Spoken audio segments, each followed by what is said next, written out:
Zay, Hindi na Wancho, ayoko na mag-usapan. Hindi! Mag-usap tayo! Sinabi ko sa'yo kanina that I wanted you to stop. Zay, No, bakit? can you just stop? Zay, parte ako ng relasyon na yun! At may karapatan ako malaman ano yung katotohanan. Anong point kung bakit natin pinag-uusapan to? Anong point? Ang point, sinaktan mo ko. Niloko mo ko at hanggang ngayon niloloko mo ko. 2 taon mo akong pinaniwala na may iba. Binitbit ko yung Zay. 2 taon gabi-gabi iniisip ko kung bakit. Kung bakit ganun kabilis. Kung bakit mo ako pinalitan na para bang basura. Tangina, ano bang meron sa lalaking yun na wala ako, ha? Mas gwapo? Mas mayaman? Mas magaling? Tangina, mas masarap ba sa akin yun?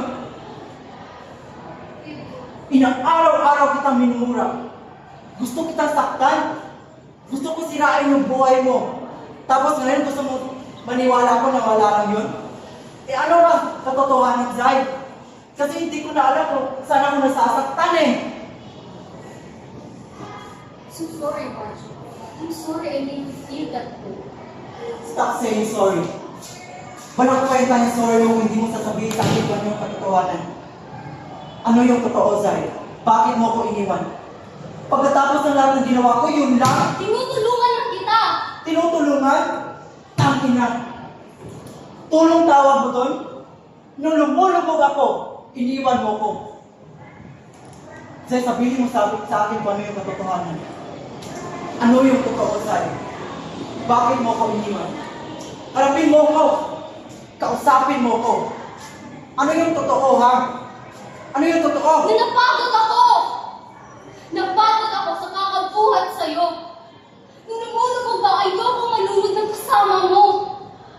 Wancho, believe me, sinubukan ko. God knows, sinubukan kong tulungan ka sa kung ano hanggang kaya ko. But I can only do so much. Umabot na sa hindi ko na alam kung paano ka tutulungan. Kasi hindi ko alam kung kailan ka babangon.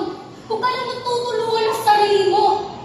Oo, ginawa mo ang lahat para sa akin, but I was willing to give up everything for you too, Wancho. Hindi lang ako naging girlfriend mo. Naging nanay mo rin ako. I have to be the adult one in the relationship because you were acting like a child. At tiniis ko yun. Tiniis ko yun dahil nangako tayo na bubuo tayo ng buhay na magkasama. Pero ang bigat na ako rin bumubuhat sa atin. Ang bigat na ako rin lumalaban. Kaya pati ako, bumabagsak na, naupugos na,